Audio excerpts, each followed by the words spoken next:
without further ado, I'm going to call on our MMC for Utility Services, Ndate Frans Boshielo, who's going to take us through the contextual background and welcoming to you all.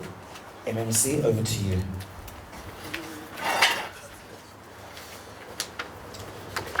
Thank you very much, Samkelo, our spokesperson. And let me also start by greeting the customers and the residents of City of Tshwane, and also welcome the media fraternity and also the journalists who are here. Good morning and thank you for being here. Over December and January, many residents across Tshwane experienced prolonged electricity outages, particularly in areas such as Kuduspoort, East Lane, Jan Nieman's Park, parts of Centurion and surrounding neighborhoods. For many households, this meant food going to waste and work being disrupted. For others, it means fear during the night, concern for medical equipment, or the loss of basic dignity in their own homes. We take that impact very seriously, and we do not minimize it. We recognize that frustration was deepened where outages were prolonged, where power returned briefly only to fail again. The reason for this press conference today is to be clear and direct. We are not taking this situation lightly. We are here to explain why this happened, what is being done to stabilize the system, and how we intend to rebuild trust with residents. To respond responsibly, we have to be honest about the causes. What we experienced was not a single fault or a routine failure. It was the result of several pressures converging on an electricity network that was already operating with very little margin for error. Large parts of Tshwane's electricity grid are old by any engineering standard. More than half of the city's high voltage transformers are over 40 years old, and some have been in service for more than 60 years. Infrastructure of that age carries materially higher risk. It fails more easily under stress, takes longer to repair when it does fail. And when protection systems are compromised, those failures are far more likely to escalate into fires and prolonged outages. This risk did not emerge overnight. From at least the 2018 financial year onwards, the city's electricity network experienced sustained funding gaps, with approved budgets falling well below what was required to properly maintain, renew, protect the grid. In real terms, this is a deficit of 364 million against a requirement of 548 million. That is a 66% shortfall. The impact of this kind of underinvestment is not immediate. It accumulates quietly over time through deferred replacement. Aging equipment kept in service longer than it should be. The gradual loss of backup capacity that allows a network to absorb shocks when something goes wrong. Today, the scale of that challenge is clear. Fully refurbishing and replacing the aging transformer and substation network infrastructure across the city will require investments of approximately 3.5 billion. while the full 10-year demand for capital investments into the electricity network is 6 billion. By comparison, the city's total annual capital budget across all departments is about 2.5 billion. That is the reality we are working within. This means the problem cannot be solved in a single year or a single budget cycle. It requires sequencing, discipline, and sustained investment over time. This has been worked by the scale and pace of urban growth over recent years. Tshwane is now home for more than 500 informal settlements, alongside a rapid proliferation of backyard dwellings across many established neighborhoods. Much of this growth was not planned into an original electricity demand forecast, network design, or substation capacity. As a result, infrastructure that was designed to serve a far smaller number of households is now carrying significantly higher and more complex loads. By the time we enter the 2025 festive period, parts of the electricity network were therefore operating with little tolerance for shocks. When additional pressures hit, the system struggled to absorb them. During December, prolonged periods of heavy rainfall and storm conditions placed further stress on the network. Saturated ground increased cables and insulation faults. Aging equipment failed more easily under those conditions, and repairs took longer and had to be done more cautiously to avoid further damage. At the same time, criminal damage and vandalism escalated sharply. Since 2021, theft and vandalism have caused more than 169 million in damage to substations across the city. Over the same period, the number of substation fires increased markedly. From 2023 onwards, transformers fires also began to occur, which are more destructive, far more costly to repair, and result in much longer outages for entire communities. In several recent incidents, protection systems were deliberately disabled. When that happens, minor faults are no longer safely contained and they escalate into fires, extensive equipment damage, and prolonged outages that affect thousands of residents. What people experienced was therefore not a result of one trigger or one failure. It was the compounding effect of aging infrastructure, sustained underinvestment, severe weather, and criminal interference interacting at the same time. Thank you.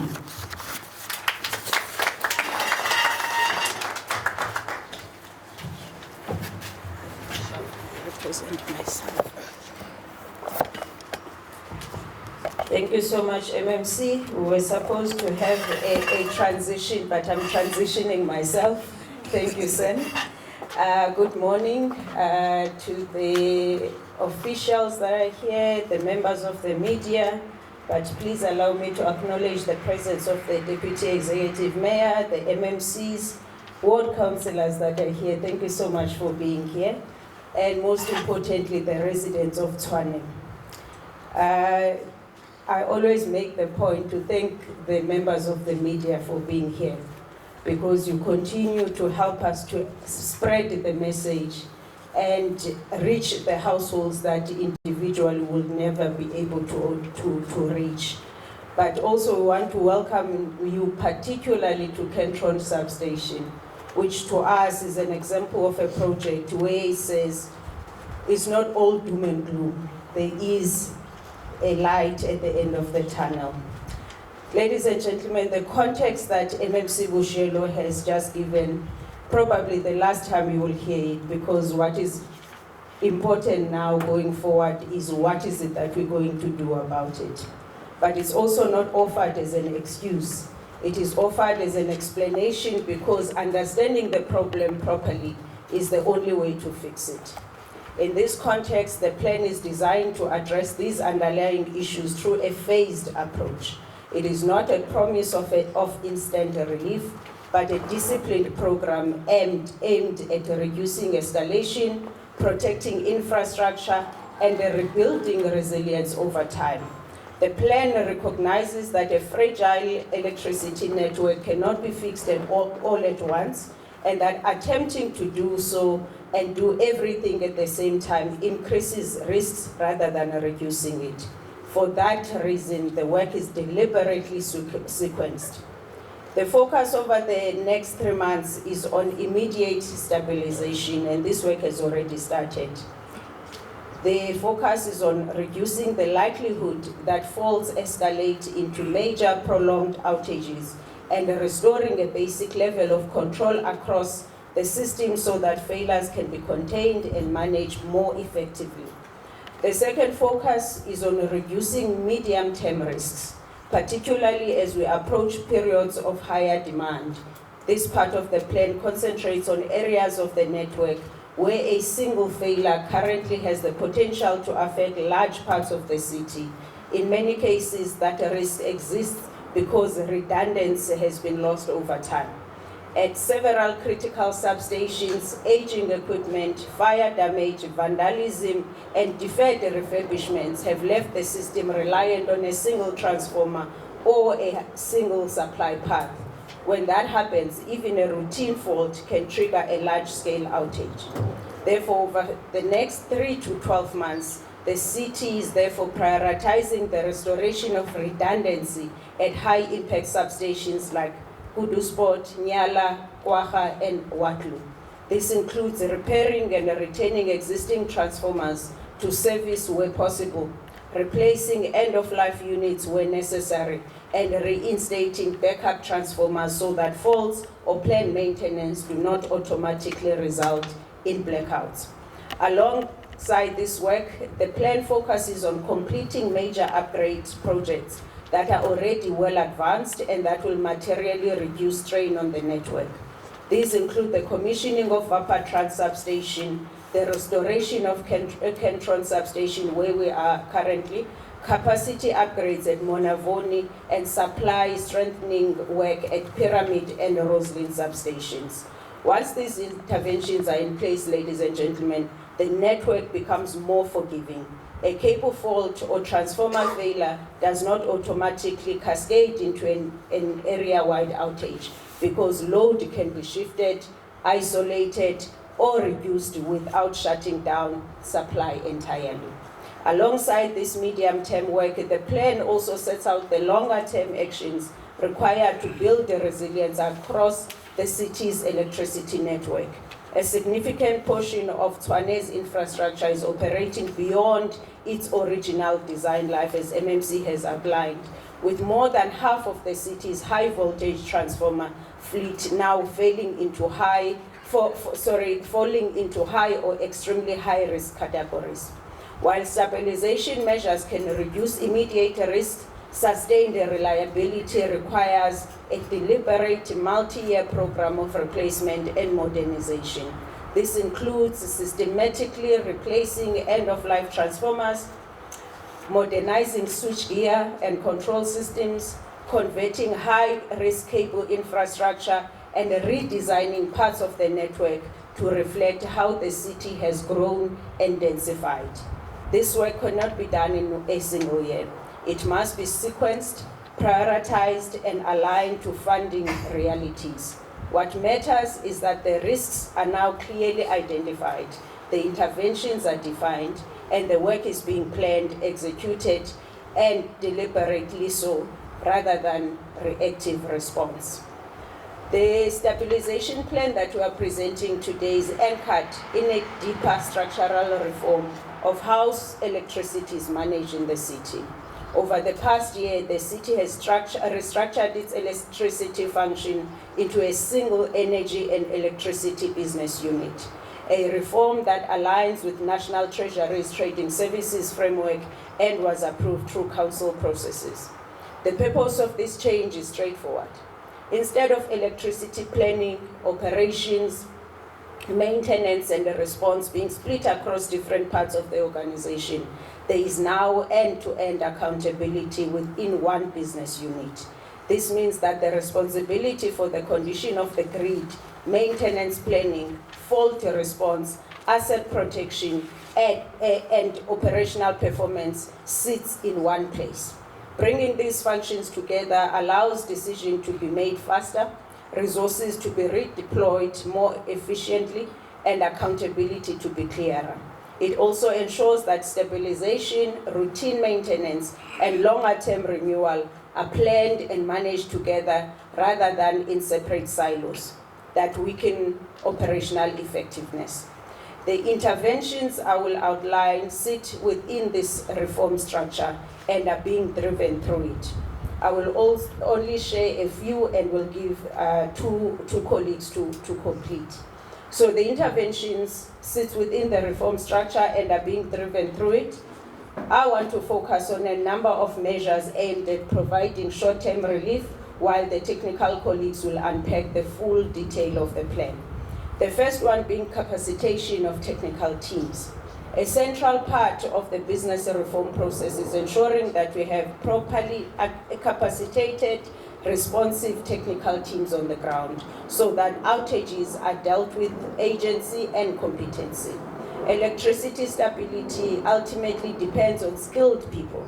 In recent years, critical technical vacancies weakened the city's ability to diagnose faults accurately and restore power safely, particularly during the periods of sustained pressure on the network.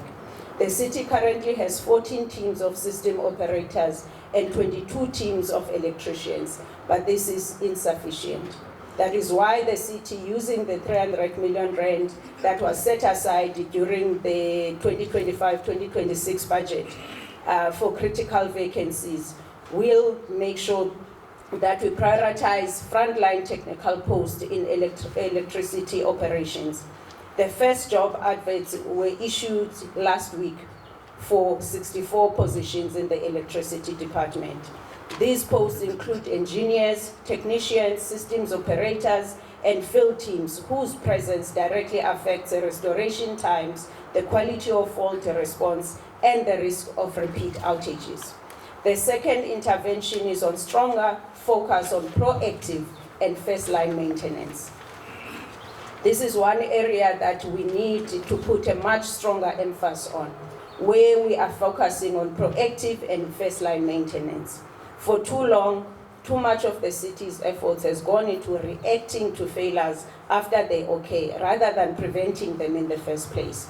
Many major outages begin as small, preventable problems that are left unattended until they escalate into transition far more serious.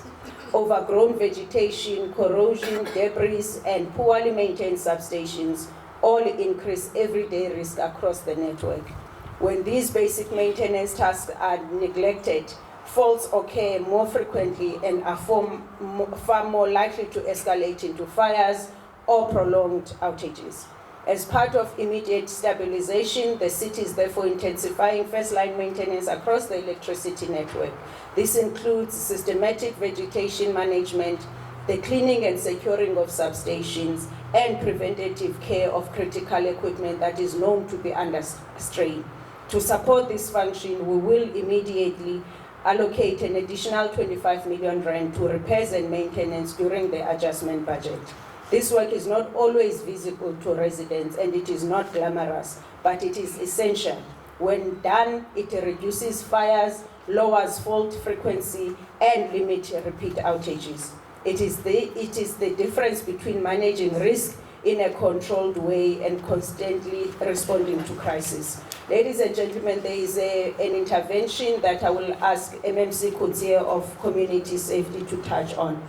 That some of the outages that we have and the fire incidents that we've had is because of theft and vandalism at our substations. So I'll ask MMC Coetzee to take us through the asset protection plan that we have as contributing to the proactive work that we need at our substations. Thank you. Thank you, Executive Mayor, Deputy Executive Mayor, all MMCs, board councillors, city manager and all officials, and also the press. Just before I start, I just want to ensure you that even as you take videos of us, you are under full protection of surveillance cameras. And that is part of our structure that we're going to discuss with you this morning.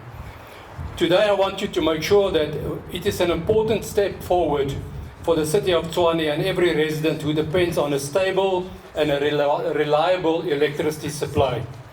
After aligning all our structures with our asset protection that is falling under the structure of the GMPD, last Thursday, the Council approved our integrated asset protection measures. That decision is not just an administrative milestone, it is a turning point in how we defend our infrastructure that keeps our city running. It also confirms the projecting electricity infrastructure and is no longer treated as a secondary issue. It is now recognized as core part of stabilizing our power network. For too long, our electricity system has been operating under pressure from more than just aging equipment and technical faults. Our substations, our cables and supporting infrastructure have been exposed to theft, vandalism and deliberate damage. These criminal actions do not only cost the city money, but also the taxpayer. They directly cause power outages, slow down restoration work, and also place communities and municipal workers at risk, especially at night. Every time a cable is stolen or a substation is damaged, repairs are delayed. Every time protection systems are tampered with, the risk of fires, explosions, and serious equipment failures increases. This is why Council's approval of this plan is so important. We are moving away from a cycle of repairs and repeat and towards structure of preventative protection of our assets. Asset protection is not separate from electricity stabilisation. It is central to it. When we secure a substation, we are not just protecting a building. We are protecting the ability of technicians to restore the power under safe circumstances. We are also protecting the reliability to supply homes, businesses, clinics and schools. And we are protecting the lives of our personnel who work in high-risk environments. Our approved plan focuses on high-risk sites where impact of damage is greatest.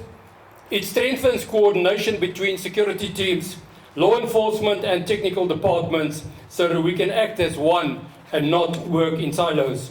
It also improves oversight of contractors and infrastructure sites, ensuring that security surveillance and physical protection measures are part of every stabilisation intervention. But we must be honest with ourselves. One of the biggest pressures on our electricity network is illegal connections. We have a project already in place to disconnect illegal connections, where we call it IBEC, and these teams are working together in collaboration with each other so that we can get all the law enforcement together, the electricians, so that we can disconnect. But after having proper imbezos with our communities, the importance is they said they want to pay for electricity. And therefore, we started with 9 informal settlements to start targeting and then put electricity meters in instead of losing the money through vandalism and all these other illegal structures. Illegal connections are not just a victimless issue. They overload our infrastructure that was never designed to carry that level of demand. They damage transformers and cables, they increase the risk of fires and electrocution, and they do undermine the stability of supply for paying residents and businesses who follow the rules. A part of this strength asset protection approach, we will be ramping up by law enforcement with a specific focus on illegal electricity connections. This will include closer cooperation between enforcement units, technical teams and community and safety structures like your CPFs and all other security companies within the communities. Where illegal connections are identified, action will be taken. This is not about punishment for its own sake. It's about protecting the grid so that it can function for everyone. What we've also done is with our emergency services, we have completed over 80 substations where risk assessment was already done, and that report will then serve before MACO so that we can find out what was the real issues, why these substations have burned, and then also a way forward on exactly how to deal with those. And if it comes to corruption and crime, we will have a zero tolerance. We will deal with those according to the law. Stabilizing the electricity network requires three things working together: technical repairs, operational improvements, and also a strong security. Our energy teams are working to restore damaged infrastructure and improve the system controls. At the same time, our asset protection and enforcement efforts are working to prevent, to repeat. Sorry, my mouth is a bit sore. I pull a wisdom teeth, so I lost some of my wisdom here. At the same time, our asset protection and enforcement efforts are working to prevent, not to repeat damage that keeps pushing communities into black darkness. If you look at this substation, you look at Pyramid and other substations, this is the new model that we're going to use. Proper security, CCTV camera surveillance, technology. There will be different things that we're going to use, including collaboration with our communities. You'll also see the fencing on the outside will be protected, and also asset protection will be assisting us there. We also have our cable theft unit, and I must say that we have quite a lot of successes by arresting some of these criminals that is stealing our cables.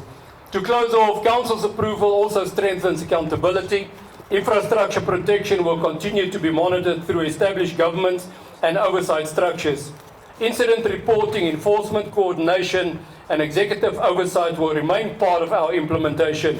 This is not just a once-off project, it's a sustained commitment. Our message is clear. Public infrastructure belongs to the people of Tshwane. It is therefore to support livelihoods, the safety of our people, the safety of our economic activity. It must be protected. We remain committed to defending critical infrastructure, supporting network stabilisation, and ensuring that our electricity systems become more resilient, reliable, and secure. Through firm protection measures, stronger enforcement, and coordinated action, we are laying the foundation for a more stable future in the City of Tshwane. So therefore, we welcome you to the City of Excellence. Thank you. I'm going to call on some characters you might not have met before. The dynamic duo, the accounting officer for the capital, Mr. Johann Mettler, and the chief executive officer, or chief operations officer of the city, Ms. Vuyo Zitumane. Thank you very much. A very good morning to you all, and all protocol observed. As you can see, this cover is not very Mettler friendly. But we work with that because I don't think my component is going to be broadcast. The work of the administration is to make things happen, and to make things happen in a transparent and in an accountable manner. So our job now is to give you a very high level overview of what it is that we intend doing, both in terms of budgetary allocations, which the executive mayor has already alluded to. We will also give an overview of our major capex interventions that will be taking place, including a reference to this one where you are now. Also our major projects that will happen over the MTREF, as well as our long-term capex requirements. As we've indicated, our long-term capex requirements are significant. It's currently over 6 billion. I dare to say that it will likely be a bit more than that, and we are also in that regard looking at funding outside of the municipality in order to make that happen. So without any further ado, I'll hand over to our CEO, Ms. Vuyo Zitumane. Vuyo. The Executive Mayor, Deputy Executive Mayor, our political principals, the CM and the media, good morning. I think what is important is that in the last 2 years there have been major reforms, more especially when it comes to CAPEX. There has been a significant increase if you look at the baseline over the last 5 years, from a CAPEX budget of less than 400 million to 650 in this current financial year. You would agree with me that it's a significant investment. But also, if you look at the historical allocation of our operations and maintenance, it has been averaging 9 million for assets that are as significant as the assets that we have for electricity infrastructure. But in the last year, we increased that allocation to 39 million, which is inadequate. But currently, as we are speaking, we have political leadership to top it up by another 25 million, which will assist us to deal with the short-term interventions that will stabilize the grid, as the mayor had indicated. Now, there are a number of major CAPEX interventions that are currently underway to ensure that there is stability in the grid. If you look at the current protection systems that we have, they were not designed in such a way that we can isolate the fault and avoid total blackout.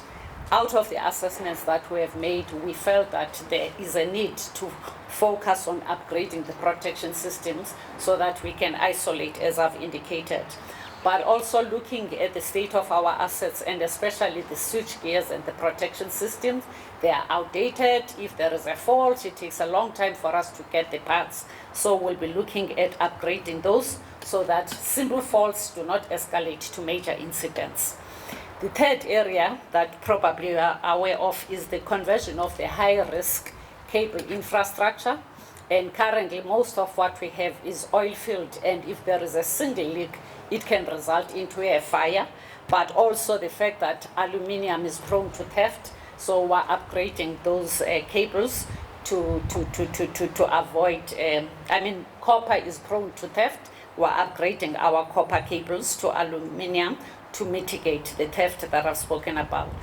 Then the last and most importantly, I think the mayor has spoken to it, is to redesign our network so that it can be aligned to our population demands. She has indicated that we have 502 informal settlements.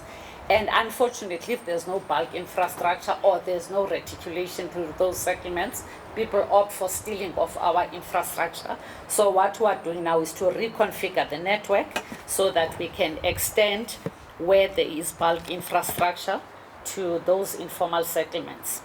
There are a number of major upgrades that we're implementing in this current financial year, and most significant is Gwaga State Substation. As you know, Gwaga supplies almost 60% of Tshwane, and if anything can go wrong, it means the whole city is going to be in the dark. Centurion, which is what we're proud of, that we're showcasing today, it's a major upgrade with an integrated security system. So we're telling the thieves that they dare come here, we're going to catch them. But also Centurion is very central to new developments. The energy levels here were not at the required level, and we could not even approve new township establishments because of the quality as well as the quantity of electricity that we're producing. Vaporant, we've just commissioned it, we have just completed it. Monavoni, it's in progress. It will be completed by the end of June. Pyramid, which also affects the functioning of Royal wastewater treatment works. If it's not working, then the quality is affected. So we have upgraded that one. It will be completed in June 2026. And the last one being Moya, that has just been commissioned. Lastly, the mayor indicated that there is a requirement of 6 billion for our infrastructure upgrade. It's based on a condition assessment that has been done. But if we are going to solely rely on government fiscus, it will take us more than 10 years to deal with the backlog, looking at what we are providing on an annual basis. So we've taken a conscious decision that we need to implement extraordinary measures, go out on the private sector, leverage private sector investment. Currently, we are working with Infrastructure Fund. They are assisting us to develop a strong business case that we can leverage private sector investment on. Number two, as you are aware that we took a decision as a city that we want an energy mix, we want to go the green energy. And as such, we have developed 2 policies that have been approved by the council. We're in the process now of developing a checklist that will outline what are the requirements for the applicants to use our grid. And in terms of the plans that we have, we hope that at least by 1st of July, we will have some of the energy generators using our infrastructure so that we can add on the electricity that we have. And that's it. And for the rival, just an update. Power station that we're recommissioning, as well as Pretoria West. We have appointed a transaction advisor that is going to assist us in developing an RFP that will go out on the market. As recent as yesterday, we were sitting with Infrastructure Fund South Africa. They have approved funding to assist the city to develop a business case to leverage private sector investment. So we are addressing, whilst we're addressing short-term interventions to stabilize, but also we want to sustain the power by looking at long-term investments. Thank you very much. Thank you very much, Sierra. Transition, yes. The executive mayor will be here to add to the remarks she made earlier. Following her will be the deputy executive mayor. Thank you, Ian. Thank you so much. Colleagues, we normally bring as many people as possible that will be able to answer all the questions that you might have on behalf of the residents. But just what is it that we have done so far? I think what is important is that as this leadership, a collective leadership of the city, we recognize the suffering that these outages are causing. And it's difficult to ignore outages because this is a suffering that happens at a house level. So we don't want to even for a second look like we are not prioritizing the issue of the outages. So what is important to us is that we are given a responsibility by the Constitution that we must ensure there is consistent supply of electricity in the city of Tshwane. Now, we understand the path that has led us to this crisis because I think we can safely call this a crisis where a household can experience outage in a space of 2 weeks. So we understand that as this city, the city of Tshwane, we have chronically underinvested in infrastructure development and the repairs and maintenance. And the chickens have come home to roost. Yes, the rain has exacerbated what we are dealing with, but it was long coming. And I think this is where now we need to draw the line in the sand and say it will not get worse than it currently is. We have suffered greatly through theft and vandalism, where people have taken an advantage of a case that we created ourselves as the city of Tshwane, where a few years ago there was a decision to pull out security at our critical substations. The chickens have come home to roost because all those have now culminated to a situation where the protection of our infrastructure is severely compromised. As I said, we are drawing the line in the sand as this collective leadership of the city. We now have a plan, short, medium, and long term. How will we make sure that even beyond us who are sitting here, the city of Tshwane will prioritize energy stabilization? The plan is costed, which if you have a plan that is not costed, that's just a wish list. The plan is costed. As you can hear, we talk about the figures up to 6 billion rands that we don't have. But also, how are we going to resource this plan? We talk about the HR, how many teams we have, how many individuals we still to recruit in order to augment this team. But also looking outside our own capacity. Say, what is the role of other spheres of government, like the National Treasury, as well as private sector, to help us to make sure that this team is, or this plan is implemented without fail. But what is left now is that, as Nike once said, just do it. That's where we are, ladies and gentlemen, that we're just going to implement the plan. And what is important is that we should be able to take the residents along, the businesses along, as we implement this plan. So I want to focus as the last input on our side so far. is then to address the issue of communication. Poor communication during outages is deeply frustrating, and we acknowledge that. When people do not know what is happening, or when information comes late or inconsistently, frustration quickly turns into anger and mistrust. It doesn't help that we also have an element of misinformation, which just exacerbates the problem that we have. During recent outages, some residents experienced power returning briefly, only for another trip to follow. When that happens without explanation, people feel misled, even when work is actively underway, and I think this weekend was one example of such. The problem is not bad news, the problem is uncertainty. The city has taken steps to improve access to information, including the establishment of the formal WhatsApp communication channels for electricity outages. In these WhatsApp channels, we update 3 times a day. And we call on the residents to join these WhatsApp channels, because that's where most of the updates are shared, more than on X and Facebook. It's an important start, but access can't be matched it must be matched with reliability.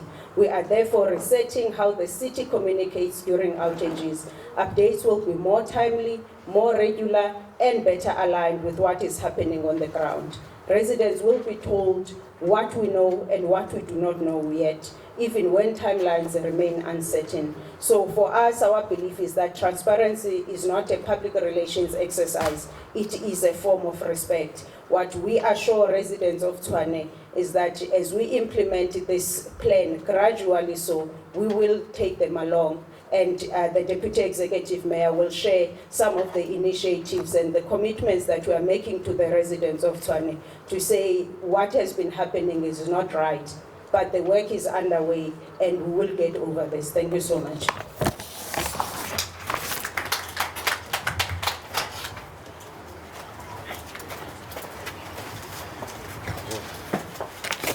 Thank you very much, Executive Mayor, members of the Mayoral Committee, members of the media, external and internal. It's not dark and gloom. With all the challenges we have been subjected to, we managed to reach our targets, and this is confirmed by the additional performance grant we received or allocated by National Treasury. And to demonstrate and reaffirm our dedication and commitment to give our residents reliable and sustainable electricity, we have ring-fenced 171 million rand of that allocation to electricity. As we are looking ahead, it is important to be honest, frank about expectations. Stabilizing the electricity network will take time, a passage of time, but we've got mitigating measures in place. Outages will not disappear overnight. What residents should begin to see is fewer large-scale failures, fewer repeated trips, better protection of infrastructure, and clearer, more reliable and timeless communication. This work will be measured by outcomes, not announcements, by whether faults escalate less often, by whether recovery is faster, by whether reliability improves steadily over time. Over the coming weeks and months, we'll also be engaging directly with communities across the city. The Electricity for All program is underway, and will ensure that each and every resident gets electricity through the installation of prepaid meters. We'll be visiting affected areas to explain the stabilization plan, how it applies to specific neighborhoods, and how local supply is not only what is being done, but how it affects them and the duration it will take to fix. At the same time, we will provide regular updates to the city as a whole on progress we are making. Not only when things go wrong, but as stabilization work advances and risks are reduced. Electricity reliability is more than wires and substations. It is about safety, dignity, and opportunity. When systems fail repeatedly, the cost is borne more heavily by those with fewest buffers. Revenue and jobs are compromised. The responsibility and that of the Mayoral Executive Committee as the city is to ensure that failures does not become normal. This stabilization plan is sustained work, delivered meticulously, and it is work we are committed to seeing through. In addition, this is some of the things that we are doing to ensure that we protect the revenue and we sustain supply of electricity. We have employed the services of attorneys that will be collecting revenue for the city from those who are defaulting. Number two, we have appointed a company which is conducting off-balance sheet a program, meaning there's no single cent from the city in terms of ensuring that we collect revenue, and they'll be looking for those who have been not paying the city Nicodemously. Thank you very much.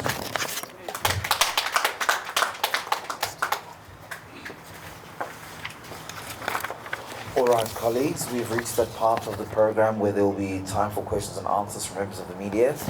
You know the rules of engagement. You raise your hand and let me know who you are, identify yourself and what media house you are from, and to whom you are directing any one particular question. With that said, can we please ensure that we keep our questions and our remarks confined to the issue of energy and electricity stabilization? It's a very complex and entailed matter, and let us not get sidetracked with other matters. Those will be dealt with in due course. With that said, any takers for the first round of 3 questions? Mariska, I could see your hand getting ready. Ofenze Utsuli, you're covered. Anyone else? Am I missing anyone behind there? We'll go to you, sir. With that said, Mariska, go ahead. Hi, okay, I've got 2 questions. Firstly, what about the allegations that some of the power outages are not sorted in time due to the overtime fights? Apparently, the guys work until they reach their overtime limit on the day, and then they leave the work for tomorrow. And then another rumor I've heard is that some of the power outages are due to there's no stock or parts at the certain substations or whatever. I don't want to go into detail, but do we have all the parts? And then just thirdly, with the instability, let's say on the power, I hear Laudium is struggling with the water. How is my coalition's stability here in Tshwane? Are you comparing us to Laudium water, Marona? What a life of the Go ahead. Hi, my name is Arnold Zitumane from We Are Centurion TV.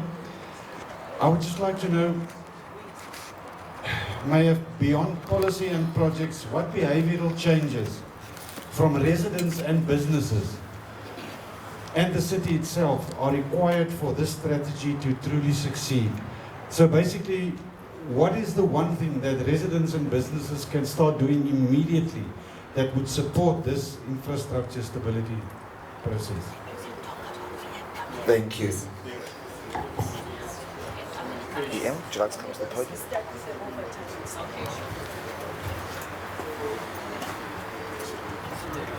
All right. Fortunately, the overtime approval beyond the accepted norm was delegated to my office. So I just want to say it's a blatant lie. It's a propaganda. Electricity, we treat it as an essential service. And if there's a blackout, I approve, even if I'm sleeping 1,000 kilometers away. Overtime has never not been approved at all, so that's a lie. Stop the material. All right. On the material, when I presented, I spoke about old designs that we have, old equipment. So if the turnaround on material is longer, it does not mean it's incompetence or gross dereliction of duty. It means that it is very difficult to get those spare parts. Hence, we have taken a conscious decision to implement a program that will upgrade old equipment to new equipment.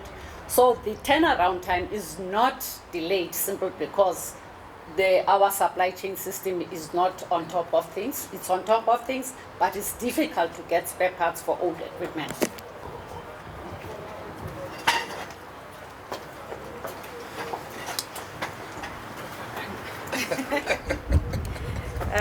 Ladies and gentlemen, I think the question that Mariska is asking is very crucial, because in the time of hardship, when we're trying to communicate facts on the ground, and then you get misinformation, and normally residents would also, I was talking to one resident on Saturday night, and say, you guys don't even approve overtime. So just the pain of going through this and saying, ma'am, I promise you, we are not that reckless. It is a lie. I want to confirm that. It's a lie that our teams do not proceed with their work because we have not approved overtime. But one of the issues that, and we must be honest, one of the issues we're reflecting on this morning is that sometimes the efficiency of our teams need much to be desired, and we need managers to manage. Because when a team is dispatched to go somewhere and they decide, firstly, we'll just sit down at 3:30, finish whatever we're doing, and they start work at 4 o'clock. Residents would send messages and say, but these ones are waiting for overtime. So the efficiency of our teams will be improved, and I think the work that we are doing through the business unit have started to look into those issues. There is enough budget for the materials, and every Friday at Service Delivery War Room, there is an update in terms of the level of materials that we have at store, but also the critical tenders that speak to those materials and support to the department. It's always also reported at Service Delivery War Room. So in terms of that, we don't have issues. The issues would be the budget itself is far below what it's supposed to be. Then issue of behavioral change, Arnold, is very important, because we can't do this alone as government. We need partnership. But I like that you asked this, because sometimes business wants to help, but they don't know how. I want to start with communities. There are communities that MMC Coetzee was talking about here. The communities that do not mind buying electricity from a person who's not a City of Tshwane or Eskom, and call a neighbor and say, please connect me as well, I will pay you the amount that we pay. So the communities that participate in illegal connections, they need to stop that. We try to explain it, but when we explain it, we were in Pumolong, one of the informal settlements in Mamelodi, and we disconnected the illegal connections. We removed brand new transformers. Where do you think those transformers come from? Who sell transformers to people who are acting like a mini Escoms and mini of City of Tshwane in informal settlements? But equally so, we are government. This is our responsibility, and that speaks to the work that MMC Coetzee was talking about, where MMC Boshielo has said, within the capacity of the department this year, this calendar year, we can start metering 9 informal settlements. We can't take what informal settlements have been used for years and give them nothing. So that is the work that we need to do. But illegal connections must be understood to be the criminal activity that they are. We don't want to sugarcoat it to a point where people are confused. Is it right? Is it wrong? Is it just a matter of the fact that City of Tshwane has not given us the resources or not? So at a community level, that's number one. And second one, communities must report. When you have an outage, please report it. It's not enough to take the mayor on X. It's not enough to talk about it in a WhatsApp group. We have made it so easy that we have an app that every resident can download and report with ease. It helps us. In fact, there is a screenshot that normally gets spread where you see many red dots. Those red dots are not what people want you to believe they are. They are just an indication of how many people have reported in a particular street. So normally that concentration is in one street. It's not the widespread, but this is the misinformation that we need to do better to counter as well. Business, we are very fortunate in the City of Tshwane. We have business and civil society that's very engaged. The issue of security, as I say, there was a decision a few years ago to pull security out of our substations. It's been private sector that has been augmenting that capacity. We, in Roslyn, the RID there, the work of securing that substation is done by the RID, the Roslyn group, industrial group, yes. We have a similar situation. For instance, there's a company, RCL Foods in Pretoria West, that offered to assist with cameras at Beggar Street, the substation. In Pretoria North, there's another company that has donated the cameras there. So we are engaged with private sector, but we are saying to private sector, there are other ways beyond just the security, beyond just the reporting on our power outages, where we are now saying we are looking for 6 billion rands. If the private companies that are able to partner with us to raise this money, there is an offer, for instance, that has been made by the Roslyn Industrial Group, where they say, can we pay for the infrastructure upgrade? And then through the mechanisms that we have as the city, you are able to offset that money against our rates and taxes. And those are the conversations that are quite progressive that we are having with private sector.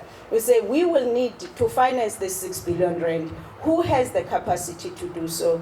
And because our procurement processes take too long, sometimes private sector comes up in December, it was Ford.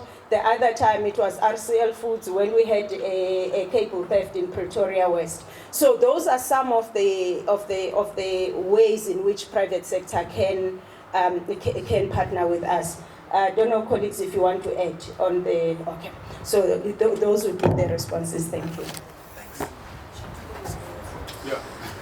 Thank you, colleagues. Are there any questions? Oh yes, I'll take your hand there. Any other questions in our last round of questions? Mariska is second bite to the cherry, third bite there. Go ahead. Thanks. Hi. I'm Charlotte from Centurion TV. Thank you again for inviting us to be here today. Can you please speak louder? We can't hear you the side. Sorry. Thank you. I'm Charlotte from Centurion TV. Thank you for inviting us for this event today. And thank you to everybody that's here to answer our questions. Firstly, I want to say thank you for the cameras that are here. And then Dr. Moya, thank you for saying that there's a possibility of businesses being able to sponsor a camera. Can we advertise that and say this is what we need to do to stop the vandalism and stop the criminal activities? Thank you. Okay, that's all. Thank you so much. Go ahead. You covered. Go ahead. Hi everyone. My name is Nokole from Vuyo, Centurion TV. I have one question for Dr. Nasiphi Moya, our executive mayor. How soon will the residents see the real improvement in water, electricity, and the road maintenance? Another question that I have is for MMC, Mr. Boshielo. How will this intervention support the businesses and boost the economy in the city of Tshwane? Thank you. Mariska, you had a second bite of the cherry. Let's hear yours. Okay, I just want to add to my previous question. So, firstly, how about the allegations that there are power outages being reported, then it is being closed off, it is settled, but there's never somebody that went out? And then I just want to add, the allegations are made, it's not rumors, I heard it from the workers themselves. And then thirdly, when can we get a briefing about the coalition? I think, Tshwane has been through a lot and they need to know if we are stable. Okay, thank you, bye. Thank you, Mariska. Ian will go first and then MMC Boshielo, you thereafter. In fact, I'm tempted to only deal with the coalition and ask Mariska, what have you had? I think the rest I can leave to the colleagues to answer. I know the DEM, we seem to share the same notes. I think, colleagues, the issue of the coalition, I will look at my colleagues when I speak. I promise you there is no reason to be concerned about the Tshwane coalition. Our coalition is based, and it was formed on the basis of a principle. That principle has carried us to where we have been able to achieve the objectives that we set for ourselves. The first objective that we have set for ourselves was that we're going to stabilize the finances of the city. We have done so. It's not 100% perfect, but we have a funded budget. We now have been able to pay over 2 billion rand on the ESCOM debt. We were able to collect 1.4 billion more than we had collected when we were 3 months into office.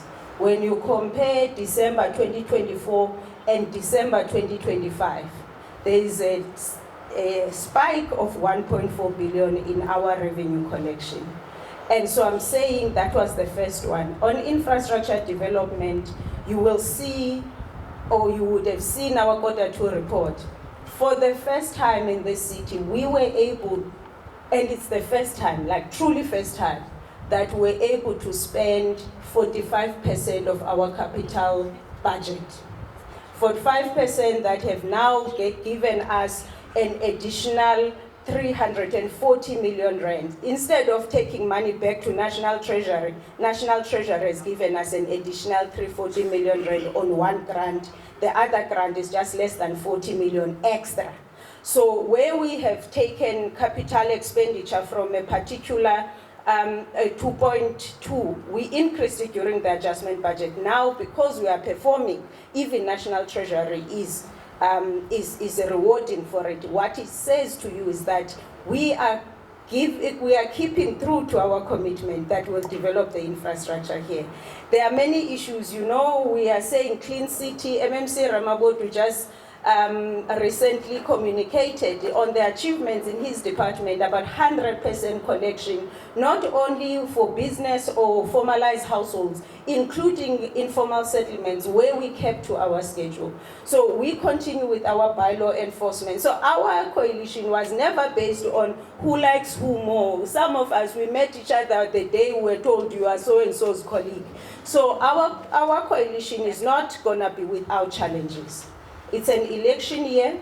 We need to carry each other through where we're able to separate the principles that have brought us together, the work that has brought us together, the sacrifices that we need to do. When we say we're going to take 25 million from other departments to electricity, it means some of these leaders must be able to explain to residents that I wanted to give you this, but I won't be able to, because as this executive, we are prioritizing electricity stabilisation. I know I can get going, but I think the last one, colleagues, you will see, if you want to test the strength of our coalition, test us by the unity during difficult times. One, we are Tshwane Adima here. We are in so much trouble with other colleagues from other spheres because of the stance that we have taken. But that stance has been able to give us 99.8% collection against our target in January because of the stance that this collective leadership has taken. Secondly, you know that we are waiting to conclude an agreement with Labour that initially was costed at 1.5 billion. It keeps going up as we don't conclude the agreement. And that's where you must then test the resilience of this coalition, that it's not during peacetime or during what happens on X. It's what happens in the boardroom and in communities, and whether we are able to deliver on the commitments that were formed on the basis of a principle to say we want to serve the residents of the city, not because we think we are different from others, but because we love them and we want to serve them. So that would be my answer. The coalition in Tshwane is very strong. Thank you. MMC Boshielo to that question, and then MMC Mohale for road transport. Yeah, there is questions that was asked in relation to whether our initiatives will benefit the businesses. As we have presented, the outages, power outages, are not only affecting or disrupting the life of the household, they are also disrupting the businesses. So it is important as the city to ensure that we provide reliable electricity supplies to businesses. So those initiatives that we have, like refurbishing the substation, making sure that all equipments are refurbished, is to ensure that we reduce the restoration time, so that we know that there will always be a power outage. But the principal question is, how do we respond to those power outages? We have indicated that we are also capacitating the human resources and also ensuring that all equipments are refurbished. So there will be a vast benefit to the businesses. Let me give you a typical example of this substation that we were. Initially, before we refurbished it, we were not able to get application to accept application for the new development. Currently now, as this substation is refurbished, we'll be able to get more development, there will be more growth, the business will be coming around this area. Because at that time, we were only producing like 40 megawatts. Now it's 120. So the business will be there to benefit. Thank you very much. MMC Mohale. I haven't introduced her this morning. This is the MMC for Roads and Transport, MMC Tlangi Mohale. Also known as Boka. Thank you so much, Sam, and good afternoon, colleagues and the colleagues from the media.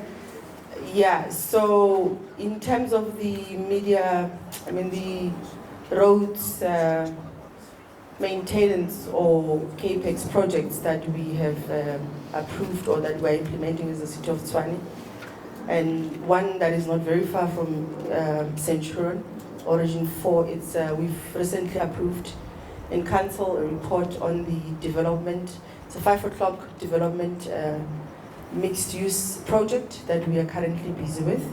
It's an exciting one where we are in collaboration with the private developers.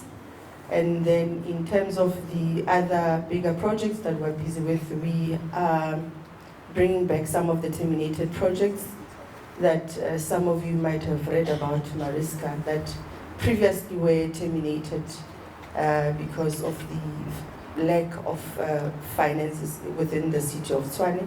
So we have concluded that long, strenuous process of negotiating with the contractors that had previously were contracted. So in terms of the work that we are doing as roads, that's what is underway. Yes, there has been a bit of underspending within the second quarter of the financial year that we've already presented our catch-up plans within the Revenue, Expenditure and Budget Performance Committee, which as the department and as MMC of Roads and Transport, I am overseeing and working together with the CEO. So I think in terms of the roads infrastructure work, of course the backlog is quite a lot, like the executive mayor has said.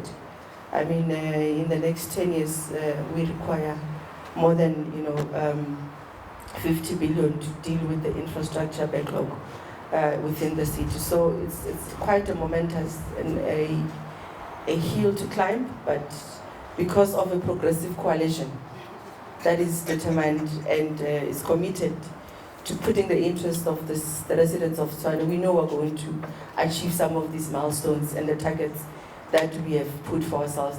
And to clarify you, Mariska, the leadership that we have is quite all right. Thank you, colleagues. And Mariska.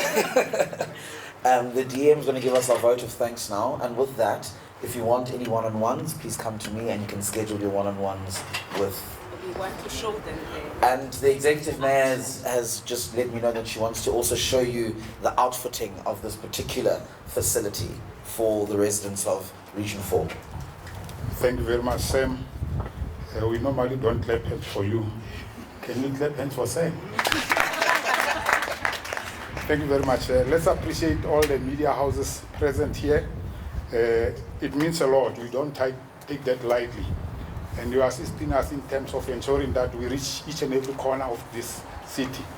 Arnold and the Centurion, we Centurion team, I want to invite you. I'm going to visit and inspect the lake now. If you are available, you can come with me. But in addition to what the MMC of Roads and Transport has said, she forgot a fundamental point. We have procured 2 jet patchers, and that it can close a pothole within 7 minutes. And the pothole will be closed with a durable product. So that's what we are doing. But in terms of the culture, EM, I think it's important that I exploit this opportunity to call on business and residents to be good citizens. We cannot fold our arms or turn a blind eye when somebody is illegally disconnecting electricity. And the business, I know they bear the brunt, because when you leave that person doing that horrible thing, it's either you're going to lose the quality of your machine, perhaps it's 100 million rands, and those who are in business of perishable product is a problem. So we want all residents to be stakeholders, work with us, and our doors are forever open. We want to thank you and have a wonderful day further. Thank you very much.